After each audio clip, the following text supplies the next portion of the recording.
بسم الله الرحمن الرحيم. إذا وقعت الواقعة ليس لوقعتها كاذبة خافضة رافعة إذا رجت الأرض رجا وبست الجبال بسا فكانت هباء منبثا وكنتم أزواجا ثلاثا فأصحاب الميمنة ما أصحاب الميمنة وأصحاب المشأمة ما أصحاب المشأمة والسابقون السابقون أولئك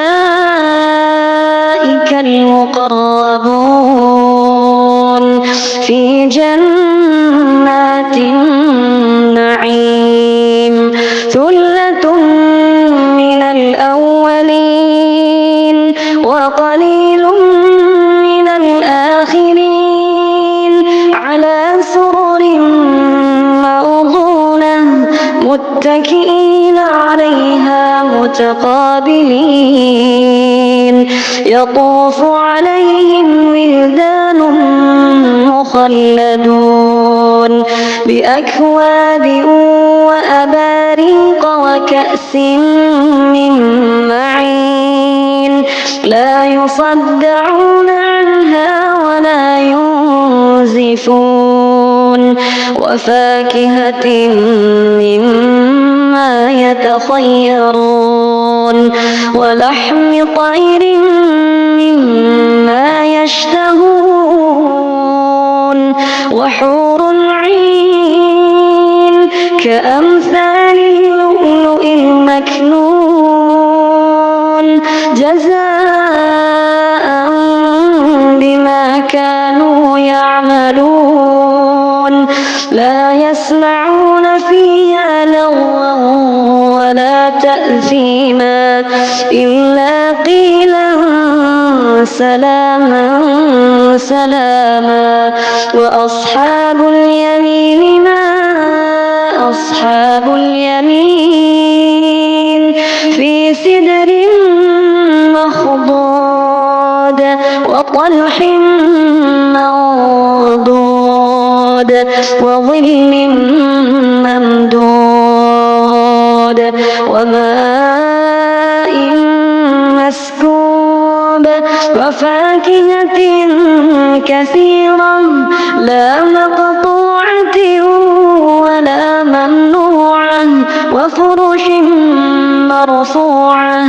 إنا أنشأناهن إنشاء فجعلناهن أبكارا عربا أترابا لأصحاب اليمين ثلة من الأولين وثلة من الآخرين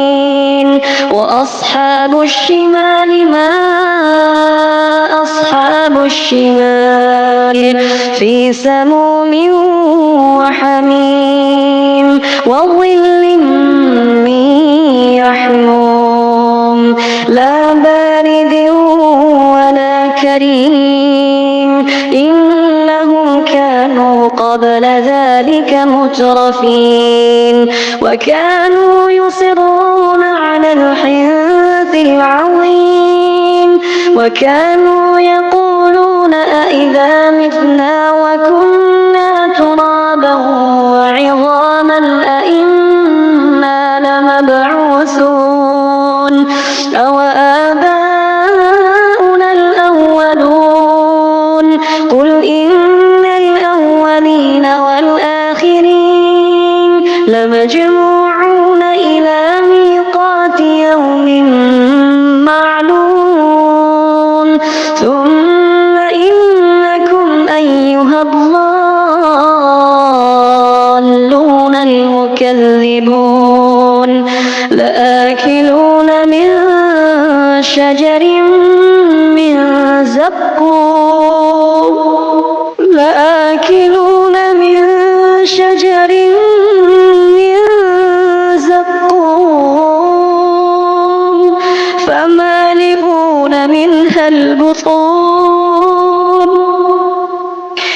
فشاربون عليه من الحميم فشاربون شرب الهيم هذا نزلهم يوم الدين نحن خلقناكم فلولا تصدقون أفرأيتم ما تمنون أأنتم تخلقونه أم نحن الخالقون نحن قدرنا بينكم الموت وما نحن بمسبوقين على أن نبدل أمثالكم وننشئكم فيما لا تعلمون ولقد علمتم النشأة الأولى فلولا تذكرون أفرأيتم ما تحرثون أأنتم تزرعونه أم نحن الزارعون لو نشاء لجعلناه حطاما فظلتم تفكهون إنا لمغرمون بل نحن محرومون أفرأيتم الماء الذي تشربون أأنتم أنزلتموه من المزن أم نحن المنزلون لو نشاء جعلناه أجاجا فلولا تشكرون أفرأيتم النار التي تورون أأنتم أنشأتم شجرتها أم نحن المنشئون نحن جعلناها تذكرة ومتاعا للمقوين فسبح باسم ربك العظيم فلا أقسم بمواقع النجوم وإنه لقسم لو تعلمون عظيم إنه لقرآن كريم في كتاب مكنون لا يمسه